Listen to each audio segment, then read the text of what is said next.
The time is just gone 15 minutes past 9 in the second half of News and Views this morning. We stay in the company of our Salam media listeners, our viewers on the various platforms. One Nation 88.9 FM. We welcome you to the show. I am Inayat Wadi, standing in for Julie Ali this morning. The question is just how much can South Africans take? Because this country seems to be a free for all. People can come and go in and out of this country, and we see this happening once too often. We've seen what had happened during the time of the Gupta era, the Zuma era, and at that point in time, Malusi Gigaba, Home Affairs. And at this point in time, we're looking at the UAE, the family that had arrived here during Ramadan to spend Eid in the Eastern Cape. We've seen Aaron Motsoaledi defending UAE president landing in the Eastern Cape, which was a port of entry. And there has been just so much that is actually been playing out in the background. And considering the UAE in particular, we know the Guptas ran away. They sought refuge in Dubai. There was this whole issue about bringing them back to South Africa to answer for what they had done to the country, the damage that they had done to the country. This is one of the reasons why this country, its citizens are suffering. ESCOM, the load shedding, all of this, and this whole question surrounding state capture. Now we've learned about this family from the UAE coming into the country, and one of the political parties, the African Transformation Movement, has now been asking for answers on this controversial landing of the ruler of Abu Dhabi and his family in the Eastern Cape.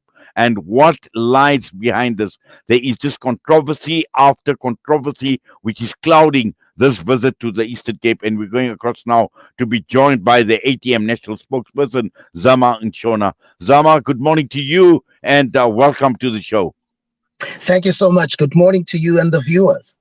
Yes, this controversial visit to the Eastern Cape, clearly it is not on. We've seen parties like yourself, we've seen even other political parties asking or seeking answers on this whole Eastern Cape landing debacle. And the ATM saying that, you want answers because this is not on. This country is actually becoming a free for all. People can come and go as they please, breaking the laws of the country, and our government is allowing this type of behavior. Thank you so much. As the African Transformation Movement, we truly want answers. It can be that we are placed by the people of this country as the vanguard of society. We're placed by the people of this country as people who must advocate for clean governance and accountable governance.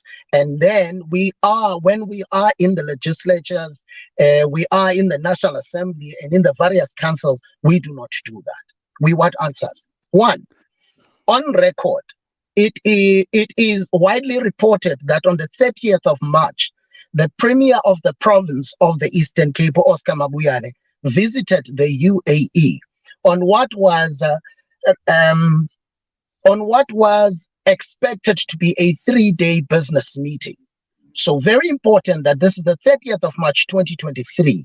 And then on the round about the 3rd of April coming back, the Premier was back in the Eastern Cape.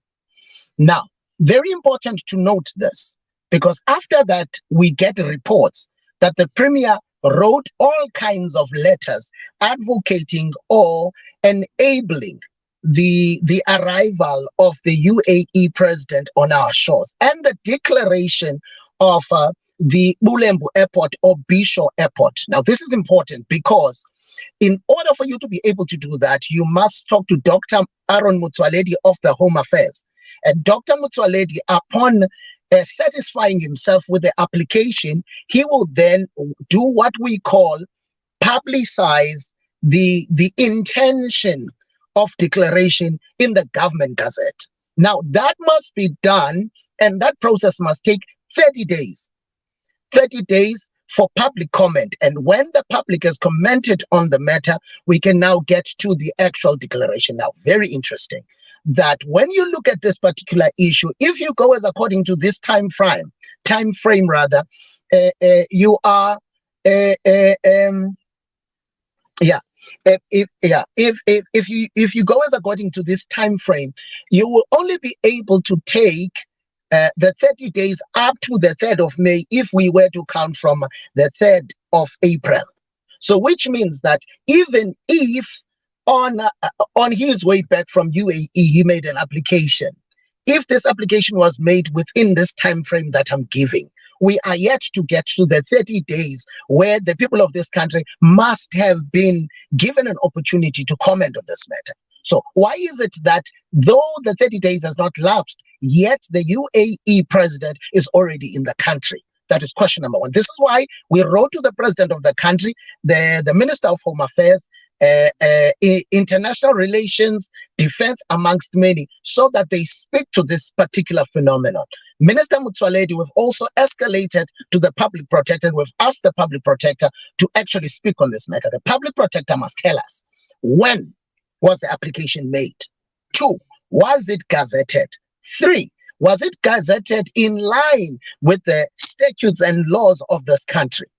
3, they must tell us, when was it declared? Because declaring Bulembu a port of entry, it is an important undertaking, but it must be done through the law. So as the African Transformation Movement, we are really alarmed by the harsh nature of this particular undertaking. 1, 2, the hurried nature. So we want the public protector, us a public protector, want to investigate if Dr. Aaron Motsoaledi has acted accordingly. 2, she must investigate rather the actions of the Premier of the Eastern Cape, Oscar Mabuyane. We want that to go on record. Did he put undue pressure on the officials in question so as to get the outcome that he wanted? Is there an outcome that he wanted? From the evidence or the investigation, can there be something that will be called an outcome that is seemingly an outcome that the Premier might have wanted? So we want the public protector to actually speak on those matters. The other nitty-gritties that come with customs, SARS, and all of those things are within, but the major 2 would be this one, the declaration of the Bulembu Airport as a port of entry, and 2, the issue of the undue influence that might have been exerted by the Premier of the Eastern Cape. Yes, but also, Zama, I've seen a comment come through from Vuyo Zingula, your leader, saying that South Africa has now become a banana republic because there are a number of issues. Is this a question of money talking? Because we've learned that this 20 million rand runway was built by the leader of the Dubai with his own money. And we've seen similar scenarios playing out as far as the Guptas are concerned. No security clearance. All these things where many of the laws have actually been breached. And we see this happening with foreigners, particularly people with influence, people with money coming into the country. It's become, as I mentioned, a free for all. The same would go for the Pala Pala saga as well, the Sudanese businessmen that we've been talking about. And this is becoming a common occurrence in this country, and it seems to be ignored. That is the trajectory that has actually made us to go this route, because there is a pattern that is developing in this country, and that pattern is a pattern where leaders implement laws or enforce laws on the basis of who is it that they are dealing with. A common man on the streets will not get preferential treatment, but the people with money would then be able, on the basis of what is in it for the leaders, would then those people find themselves finding favors with government. It is upon that trajectory that the African Transformation Movement has said, no, we must investigate this so that we understand what is the relationship between the 20 million rand and the upgrades of the airport.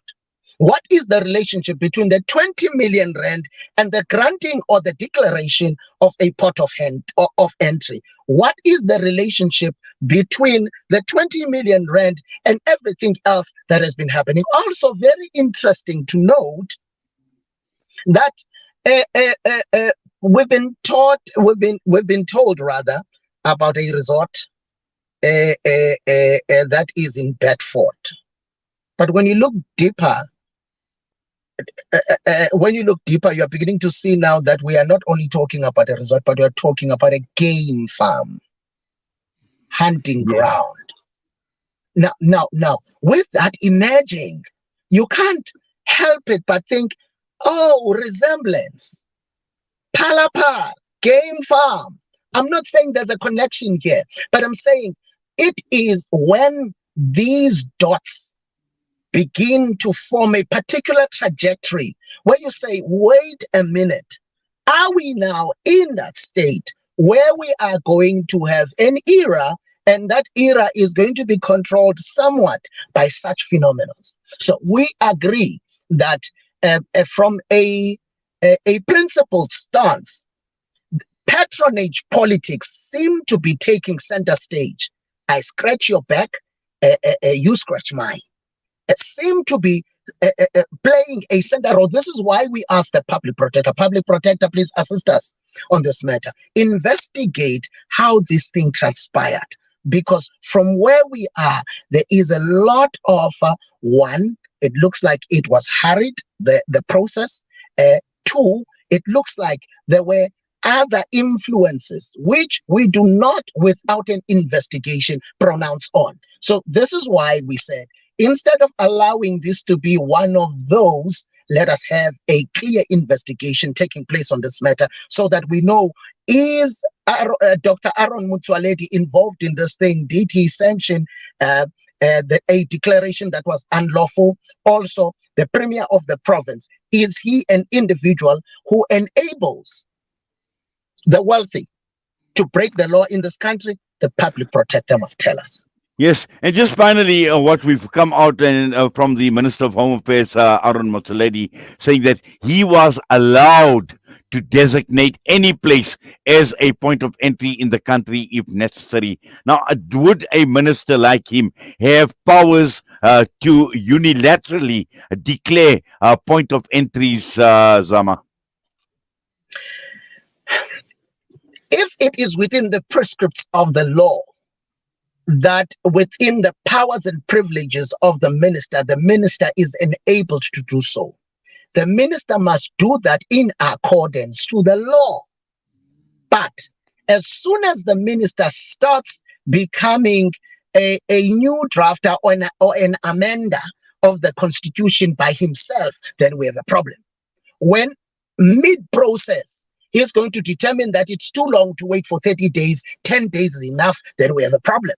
We can't have ministers who are a law unto themselves. We have the National Assembly that is a legislative body that is responsible for making laws in this country. So we can't have ministers that do that. So when the minister acts within the ambit of the law and also allows South Africans to weigh in accordance to the laws of this country on the matter of gazette this particular intention of yours, and allow South Africans in a given 30 days to make their views on this particular matter. But if the minister did not do that, then we have a problem. But also very important to note, the Commander-in-Chief of the Armed Forces of the Republic of South Africa, who is President Cyril Ramaphosa, there is no way that he did not know of the whole value chain of what is happening, because there is no aircraft, especially of these magnitudes, that can come into a South African airspace, go travel for anything close to 2 hours on South African airspace to land KwaNonkamba without the South African Defence Force intervening. Those planes should have been shot down if the Commander-in-Chief did not know, if the Defense Minister did not know, if the other clearances that are necessary, aviation did not know. The reason those people were able to enjoy soaring on South African airspaces is because, one, the Commander-in-Chief of the Armed Forces knew and permitted 2, the defense minister knew and permitted, and the various entities, all of them, they knew. So if we would find, or the public protector would find any wrongdoing in the state, it is not going to be located only within the province of the Eastern Cape. It goes right up to the number one statesman of this country, the president of this country, the commander-in-chief of the armed forces of this country, who under his reign such has actually taken place. This is why we are calling for the public protector to be thorough in this particular matter, so that we can find exactly what is it that transpired with this particular issue. Well, we certainly will be following the story, and I'm sure many other media outlets as well, and yourselves too. But for now, Zama, we're going to have to leave it at that. As always, we appreciate your time. Thank you very much, and take care. Thank you so much to you and the viewers. Zama Ntshona with us, ATM National Spokesperson, and with that, we're going to go for a break. We've got a lot more to unpack this morning.